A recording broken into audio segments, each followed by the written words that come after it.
लेकिन थे लोग तो एक बार बैठे रहो, ज्यादा देर को नहीं बोलो, क्योंकि जो बात बोलनी दिनेश बोल ली।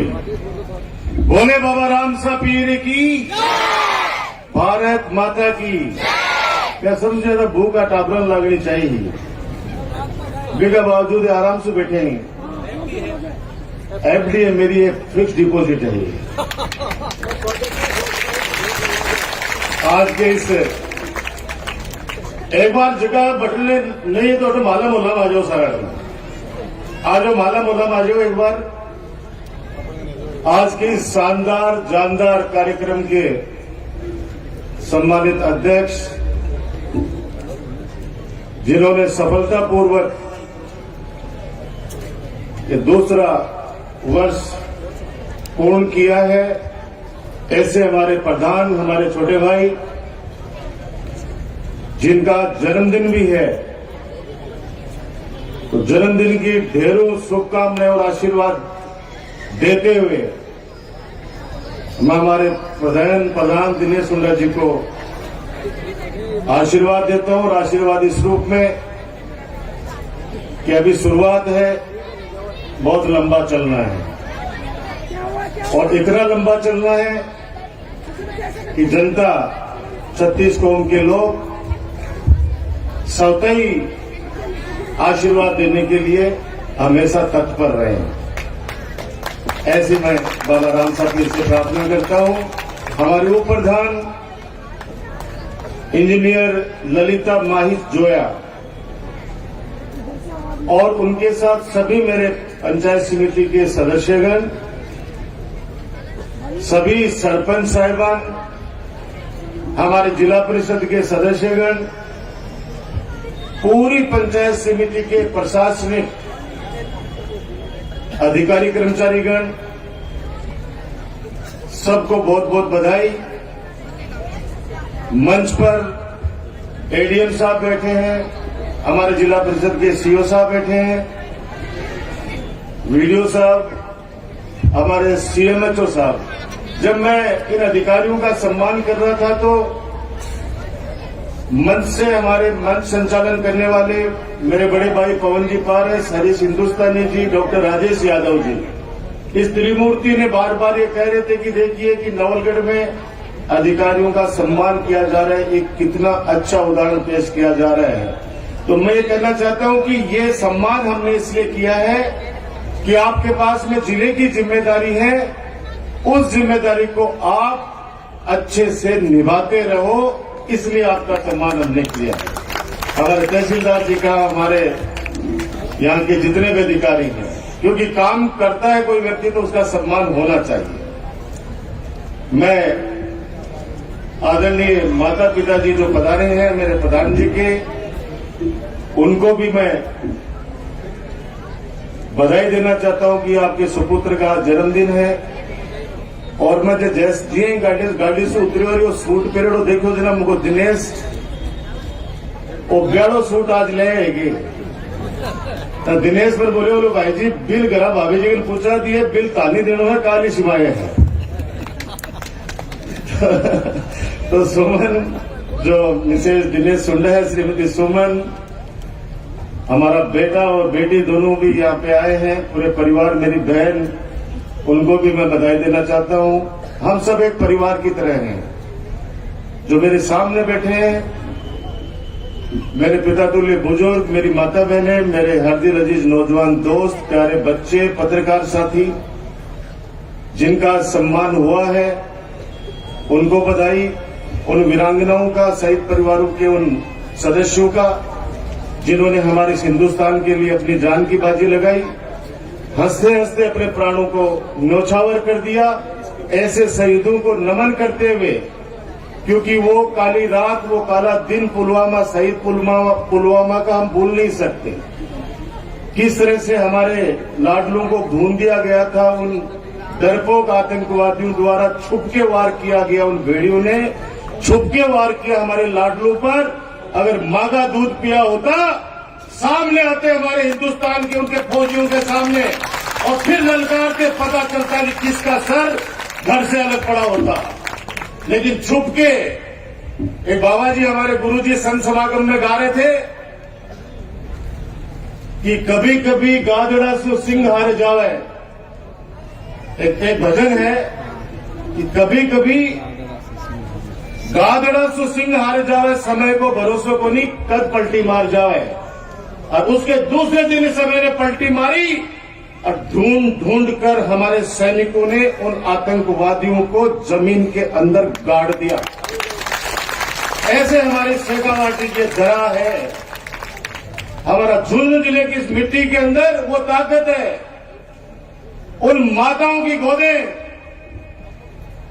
जो इस देश पे मर मिट के वो लाडले खाली कर जाते हैं, उसके बाद में भी अपने पोते के लिए भी, छोटे बेटे के लिए भी वो मां कहती है कि मैंने मेरा एक बेटा इस देश के लिए कुर्बान किया, अगर दूसरा बेटा भी अगर इस हिंदू भारत माता के काम आएगा तो वो उसको भी सेना में भेजने से नहीं हिचकिचाऊंगी।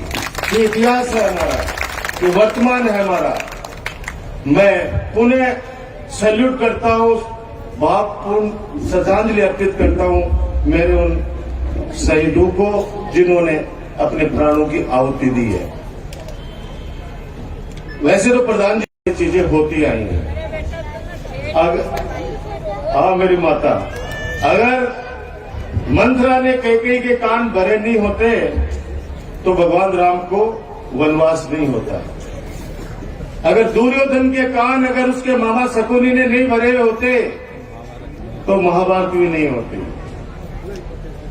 इसलिए वो सतयुग था, वो तंत्र था। आप देखते होंगे मैं एक्सप्रेस 4 चीजों के अंदर मेरी बात को आपके बात तक पहुंचाऊंगा कि पहले तंत्र पे विश्वास था, पहले मंत्र पे विश्वास था कि पंडित जी ने अगर मंत्र पढ़ दिया तो स्वास्थ्य अपने आप ही ठीक हो गया, यानी बुखार को भी झाड़ू लाग दो। पहले मंत्र पे विश्वास था, उसके बाद में तंत्र पे विश्वास हुआ। मंत्र के बाद तंत्र पे यानी शासन पे, और शासन का भी थोड़ा सा अगर इकबाल कम हुआ तो फिर यंत्र पे विश्वास हुआ।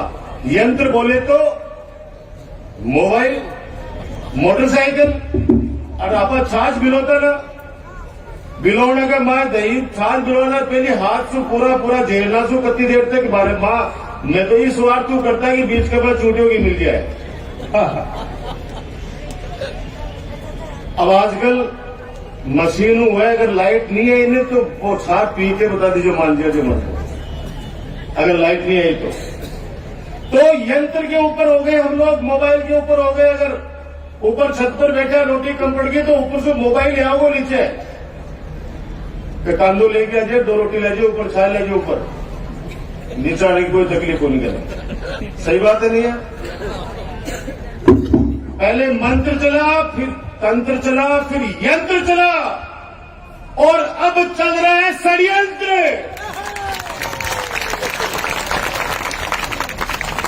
मंत्र से विश्वास उठ गया, तंत्र से विश्वास उठ गया, यंत्र से विश्वास उठ गया, अब षड्यंत्र पर विश्वास हो गया है। क्या जमाना आ गया, भाई भाई के खिलाफ षड्यंत्र रच रहा है, बेटा मां के खिलाफ षड्यंत्र रच रहा है, स्कूल का प्रिंसिपल हो अपने लेक्चरर के खिलाफ षड्यंत्र रच रहा है, हॉस्पिटल में डॉक्टर है तो डॉक्टर नर्स के खिलाफ षड्यंत्र रच रहा है। अगर जिला शिक्षा सीईओ है हमारे जवाहर चौधरी जी, तो इनके नीचे वाले एडिशनल सीईओ या नीचे वाला कोई अधिकारी है वो एक दूसरे के खिलाफ षड्यंत्र रच रहा है। वीडियो का कॉल नीचे वाला एडिशनल वीडियो है वो रिकॉर्ड कर रहा है, पति का रिकॉर्ड पत्नी कर रही है, और पत्नी का रिकॉर्ड पति कर रहा है। व्यापारी को वीडियो बना रहे भी को मुनीम, और मुनीम को रिपोर्ट वीडियो बना रहे भी को व्यापारी। ये षड्यंत्र चल गया। अब चुनौतीपूर्ण वाला मामला है। मैंने कहा ना, यंत्र तंत्र मंत्र ये तीनों फेल हो गई, अब सिर्फ षड्यंत्र चलेगा। और कब तक चलेगा? मैं तो बाबा राम सा पीर से प्रार्थना कर रहा हूं कि हे भगवान, बाबा राम सा पीर हमारे लोगों को षड्यंत्रों से बचाना और हमें भी बचाना। आप देखिए, एक यात्रा चल रही है, जन आक्रोश यात्रा। जन आक्रोश नहीं दिख रहा है उसमें, व्यक्तिगत आक्रोश दिख रहा है। जो 5-7 विधायक घूम रहे हैं उनका व्यक्तिगत आक्रोश दिख रहा है उनका। बोले जा रहे कुछ भी, जिसके मन में जो चीज आ रही है वो बोले जा रहे हैं। उनके लिए कहना चाहता हूं कि खामोशी किसी इंसान की कमजोरी नहीं, उसका बड़प्पन होता है। वरना जिसको सहना आता है उसको कहना भी आता है, वरना जिसको सहना आता है उसको कहना भी आता है। किस कदर आरोप लगा रहे हैं आपके बेटे राजकुमार पर। हमसे सवाल कर रहे हैं कि कोविड के अंदर आप लोग कहां थे। आप साक्षी हो कि जब माता पिता के पास बेटा जाने से डरता था, तब डॉक्टर राजकुमार माइक से गांव गांव में जाकर कह रहा था कि चिंता मत करना, हम पहरेदारी आपकी कर रहे हैं। पूरे प्रशासन को साथ लेके गांव गांव में घूमते थे, कहते थे कि आप चिंता मत करो, अगर किसी घर के अंदर खाना नहीं है, अगर राशन नहीं है तो हम व्यवस्था करेंगे। आप सब लोग साक्षी हो। इतना तो कम से कम हम उम्मीद कर सकते हैं कि गांव के अंदर वो भोले वाला कोई व्यक्ति अगर उनकी बातों में आता है तो कम से कम एक व्यक्ति खड़ा होकर ये तो कह सके कि तुम लोग बताओ 4 साल से तुम लोग कहां थे, 4 साल से तुम लोग कहां थे। हम पे व्यक्तिगत भी आरोप लगाते हैं। मैं भी एक इंसान हूं, आपकी तरह किसी माँ का बेटा हूं, किसी बहन का भाई हूं, भगवान नहीं हूं। मैं एक साधारण सा परिवार से निकला हुआ एक कार्यकर्ता हूं, एक बेटा हूं आपका। परिवार के अंदर सबके परेशानियां होती हैं। कोई भी ऐसा व्यक्ति नहीं है जिसने पीड़ा नहीं झेली हो या नहीं झेल रहा हो। परिवार के अंदर मेरे भी व्यक्तिगत परेशानियां हैं, लेकिन वो मेरे परिवार की। आज तक कोई व्यक्ति ये नहीं कह सकता विश्वविद्यालय से आज तक मेरे परिवार को आप जानते हो, हमको भी जानते हो, लेकिन वो खुलेआम बोलते हैं। जिस कदर मैं कहता हूं कि राजनीतिक आरोप डॉक्टर राजकुमार पर लगाओ, अगर मैं विकास के कार्य नहीं करता हूं तो हम पे आरोप लगाओ, हमसे सवाल भी करो, लेकिन हमारे पिता को माता को गाली हम बर्दाश्त नहीं करते। इसलिए नहीं करेंगे कि अगर आपको कोई बदमाश गाली देगा तो डॉक्टर राजकुमार उसकी जुबान बंद करता है, आपको पता है। लेकिन अगर आपके राजकुमार पर कोई आंच डालता है, कोई व्यक्ति ये कहे कि उसके बाप की है क्या, आप बताइए। जिस बदलाव को लेकर हमको आरोपित किया जा रहा है कि कलेक्टर साहब या बेटे सीओ साहब, बाबा राम साहब पीर की कसम है आप लोगों को, और मेरी आवाज सुने जिला कलेक्टर। हमारा नियत थी कि यहां पे हॉस्पिटल बने, हमारी नियत थी हमें मिलिट्री कैंटीन बने, हमारी नियत थी कि यहां पे हमारा सपना था कि यहां पे डॉक्टर्स के रहने के व्यवस्था हो। हमारी व्यवस्था थी अब पार्क बनाए, और उस हेतु से हमने प्रार्थना की कि आपकी ट्रस्ट की जमीन हमें 50 बीघा दान में दे दो। हमारे पास जमीन नहीं है। इन लोगों ने उस हॉस्पिटल के काम को रुकवा दिया और हम पे कहते हैं कि हमने तारबंदी करवा दी। मैं आपकी उपस्थिति में कहना चाहता हूं, हम निर्णय कर रहे हैं कि 22 तारीख को मैं अतिरिक्त जिला कलेक्टर साहब बैठे हैं, मैं आपसे कहना चाहता हूं कि 22 तारीख को प्रधान जी, हम सारे के सारे जनप्रतिनिधि हम बदराना के अंदर जाएंगे। वो लोग तो पता नहीं उन तारबंदियों को उठाएंगे नहीं उठाएंगे, लेकिन हम जाकर हटाएंगे। अब हटाएंगे तो सुनिएगा, वही लोग कहेंगे कि देखो दादागिरी, देखो वापड़ा पाने की जमीन को राजकुमार आठ के अंदर तारबंदी हटा दो। वही लोग किंगा अरे कोई जोड़ा के ऊपर अगर कोई तारबंदी करे, तहसीलदार जी 2 मिनट में पुलिस लेके पूछे, कर सकते हो आप लोग? ये लोग सिर्फ आरोपित करके आपके राजकुमार का हौसला तोड़ना चाहते हैं। लेकिन हमने भी इनको कहा है, हमने भी इनको कहा है क्योंकि किसी जमाने में दूसरे के पैर से कांटे निकालते थे लोग। वो जमाना था जब किसी के पैर में कांटा चुभ जाता था तो वो कांटे निकालते थे लोग, मगर अब एक दूसरे की राहों में कांटे बिछाते हैं ऐसे लोग। आप सोचिए, जब आपने डिस्ट्रिक्ट हॉस्पिटल बनाया तब स्वर्गीय रामेश्वर सैनी जी से 10 बीघा जमीन ली हमने। उस समय उनसे कहा कि आप दे दो हमें जमीन, हम यहां पे हॉस्पिटल खोलना चाहते हैं। उन्होंने बेचारों ने दी। उससे भी इसी गिरोह ने आरोप लगाए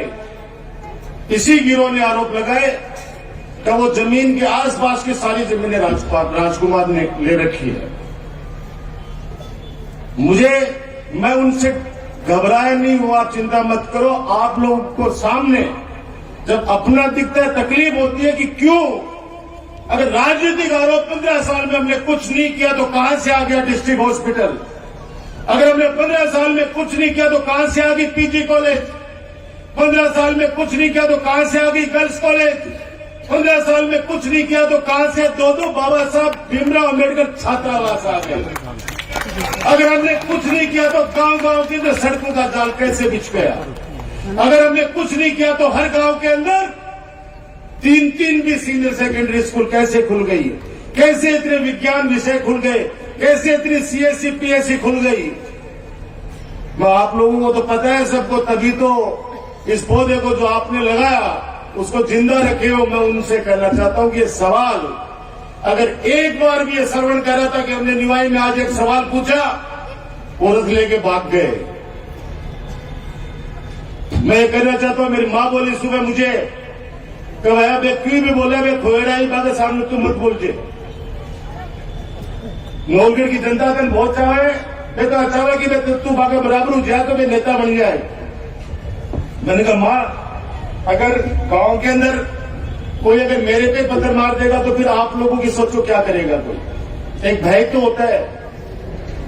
आज हमारी वोट में पता नहीं कितने लोग निर्भय होते हैं। आप सोचिए कि अगर पुलिस प्रशासन है, अगर एसएचओ कोई मार पीट लिया किसी बदमाश ने, तो फिर आम जनता का क्या होगा? अगर हम पर ही किसी ने अटैक कर दिया तो फिर आप लोगों को तो कोई नहीं समझेगा। वो कहेंगे राजकुमार की गाड़ी को हमने तोड़ दिया, तुमको हम क्या समझेंगे?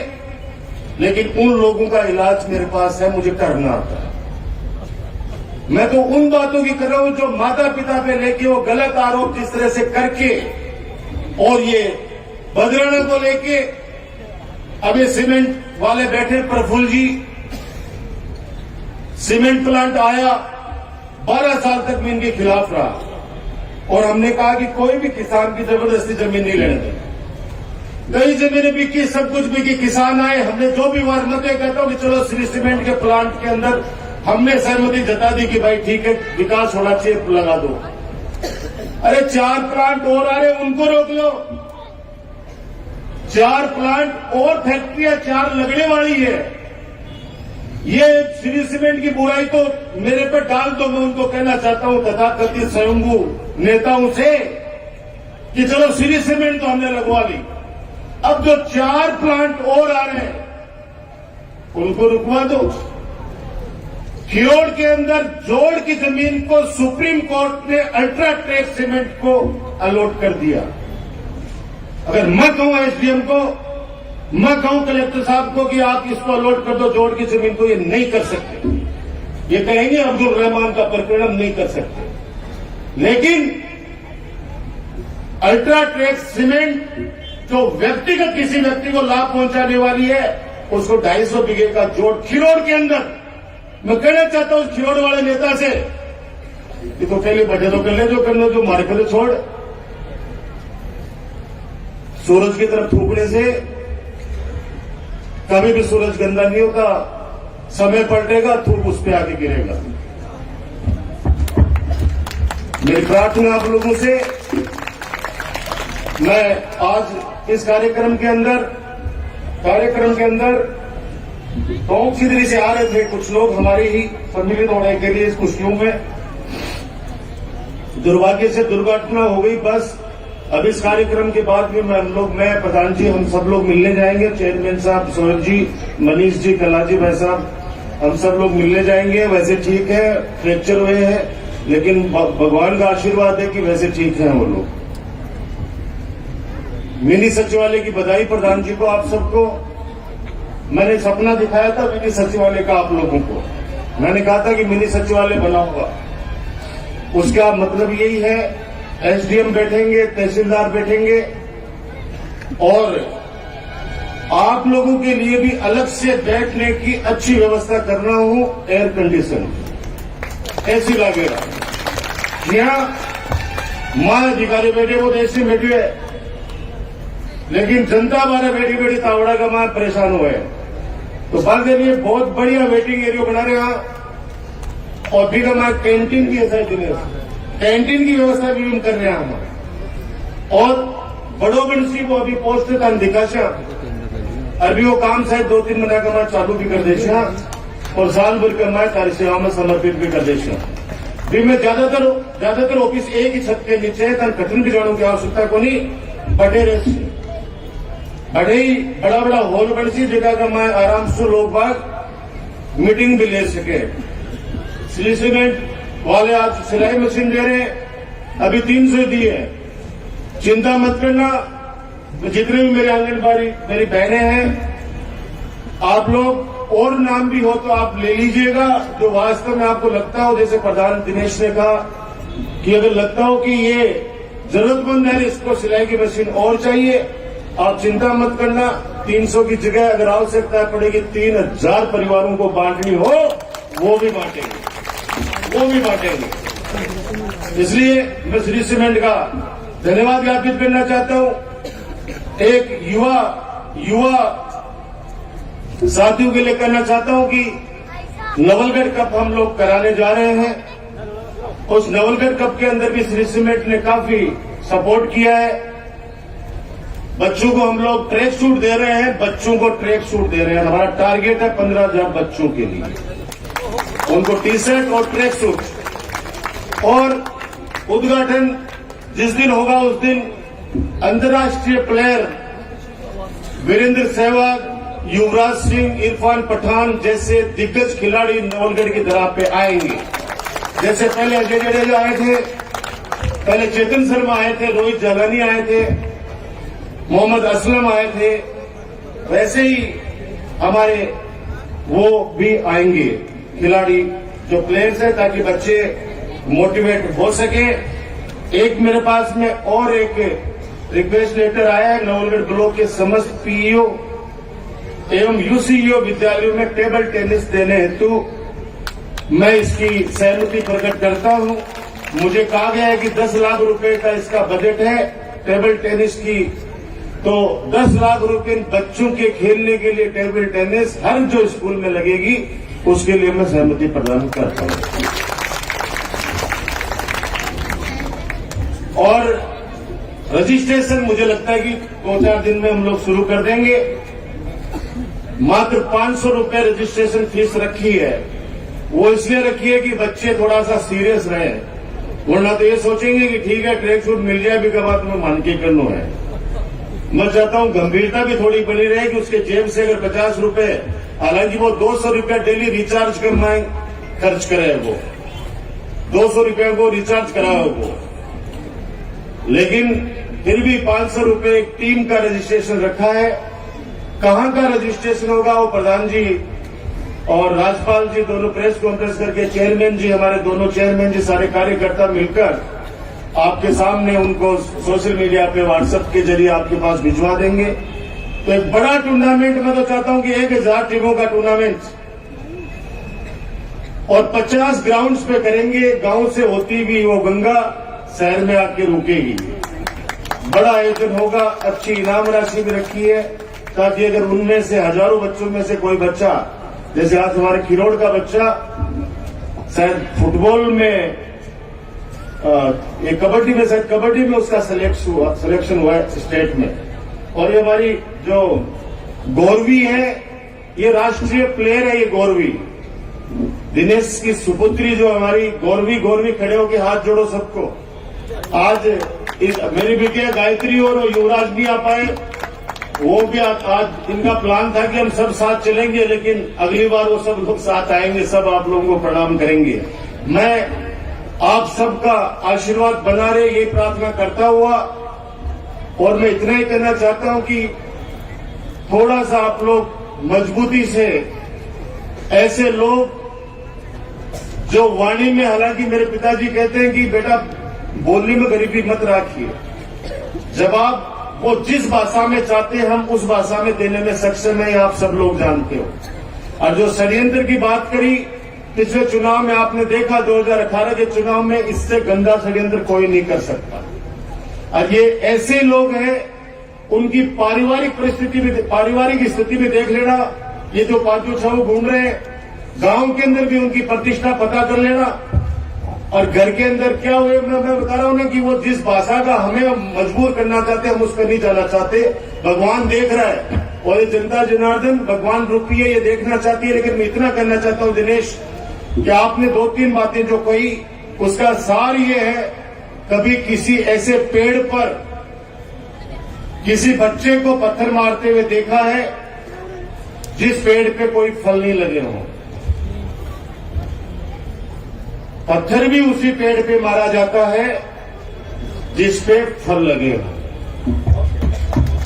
सूखे पेड़ पर तो पक्षी भी बैठना पसंद नहीं करता, पक्षी भी बैठना पसंद नहीं करता। वे सूखा ठूंठ है और वे सूखा ठूंठ है, वे चुनाव तक बाहर डालेंगे और चुनाव में जी टिकटा डिक्लेयर हुई बिका बाद में मन ढूंढना पड़ेगा कि गया गढ़े वे लोग। दूसरा, कभी भी आपने देखा है कि पत्थर पड़ा है सड़क पे तो ठोकर मार के उसको अलग कर दिया? कोई नहीं करेगा। लेकिन अगर वहां पे कोई फुटबॉल पड़ा है तो हर किसी का मन चलेगा कि मैं इसके किक मार के इसको दूर तक शॉट पहुंचाऊं। तो वो लोग करके हमें परेशानियां देंगे भी, किया भी है। लेकिन मैं कहता हूं कि सत्य परेशान हो सकता है, सत्य कभी पराजित नहीं हो सकता। मुझे मेरे बिजली विभाग के एक्शन साहब ने एक बात बताई है सभी किसान भाइयों के लिए कि बीच में 15-20 दिन रात को सरो हवा को हो। अब कोई विशेष परिस्थिति की तो मैं कह कौन सकूं, बाकी दोनों ब्लॉक है अपना मुकंदगढ़ नौलगढ़ बाम में बिजली अब दिन में ही आओगी और मेरी जिम्मेदारी है, चिंता मत करो। दूसरा, अभी तक घरेलू उपभोक्ता ने सरकार की तरफ से 18.26 करोड़ रुपया, 18.5 करोड़ रुपया की राशि सरकार दे चुकी है घरेलू उपभोक्ता की। और कृषि जो उपभोक्ता है मेरा किसान भाई, बाकी 60 करीब 54 करोड़ रुपया सरकार बैंक की तरफ से बिल माफी का जमा करा चुकी है। यह आंकड़ा इसलिए बताना चाह रहा हूं कि हमारी नौलगढ़ की जनता बहुत समझदार है, आप सबको पता रहना चाहिए। आपको जब पता रहेगा तो उन लोगों को जवाब देने में आप लोग।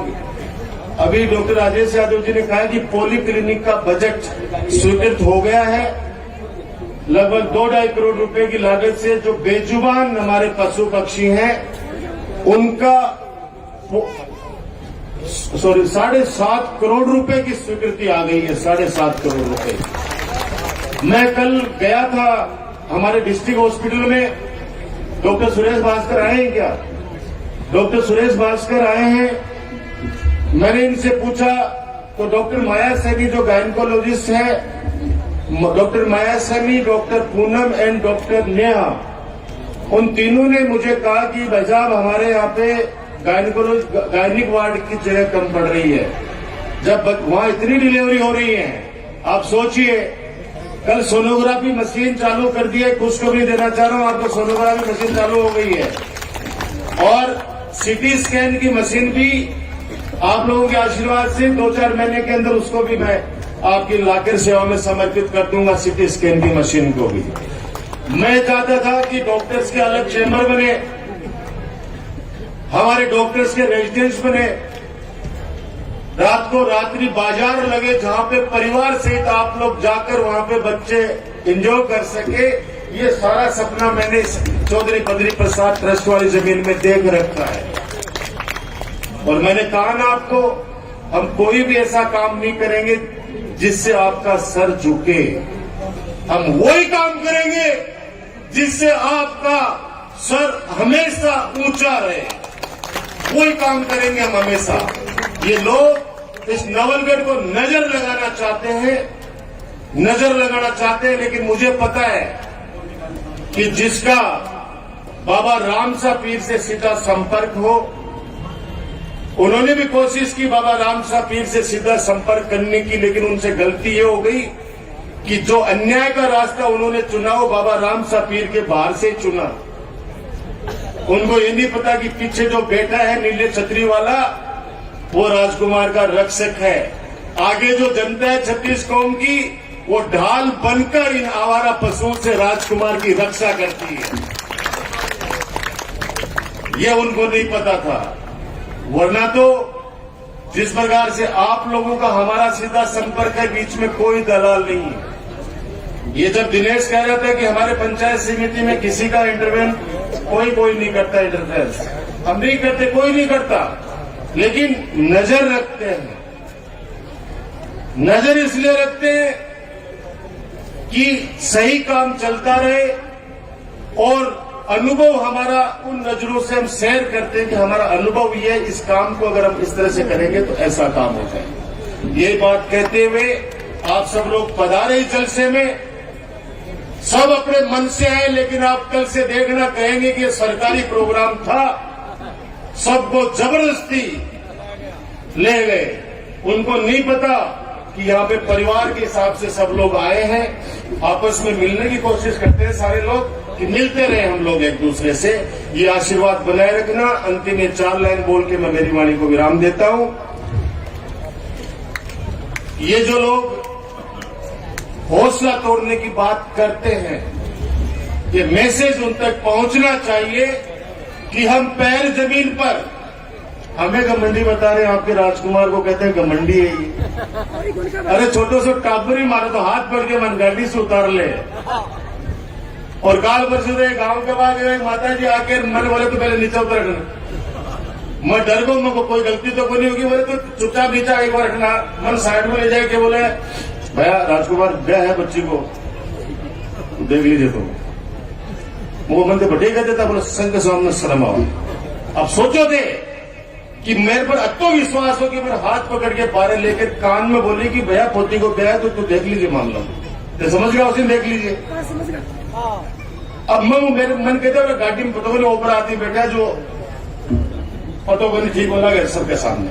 आप सोचो ये बात, ये अधिकार है, इन बच्चों का अधिकार है, आप सबका अधिकार है। तो कहना चाहता हूं, हम पैर जमीन पर नजरें आसमान पे रखते हैं। उन तूफानों से और विरोधियों से कह दो औकात में रहे, हम परों से नहीं हौसलों से उड़ा करते हैं। वाह! अरे हौसला दिया आप लोगों ने, ये हौसला दिया आप लोगों ने इस नवलगढ़ की 36 कौम की जनता ने। इसलिए मैं कहता हूं कि थे मां का, जोर से थे मां का, थे मां का। जब मैं परिसर में प्रवेश किया तो एक माता ने कहा, राजकुमार थे मां का, मैं था का। माता जी बोले, ये नारा दिल से निकला है, और इसका अर्थ वही जानते हैं जो भाई भाई को गले लगाता है, पूरे परिवार को एक साथ रख के चलता है, वो कहेगा थे माकार मैं था का। और जो व्यक्ति भाई भाई में लड़ाई कराता है, एक दूसरे के गांव के अंदर चुगलियां करके विरोध पैदा करता है, वो क्या कहेगा, थे था का और मैं मां का। लेकिन मैं सौभाग्यशाली हूं कि मेरे साथ आप लोगों के जो आशीर्वाद है, वो इस बात में विश्वास करते हैं कि थे माकार मैं था का। इस आशीर्वाद को बनाए रखना। आप मेरी ताकत है, मैं आपकी ताकत हूं, ये भरोसा रखना। धन्यवाद। जय हिंद, जय भारत। रामसा पीर की। जितना उद्बोधन को हम आभार प्रकट करें उतना कम है। जितने दिल से आप बोले और सबने जितना मन से सुना, इन सेवा कार्य को हम प्रणाम करते हैं। बैठे रहे, सम्मान होगा। 5 मिनट का कार्यक्रम है, वही बैठे रहे प्लीज। और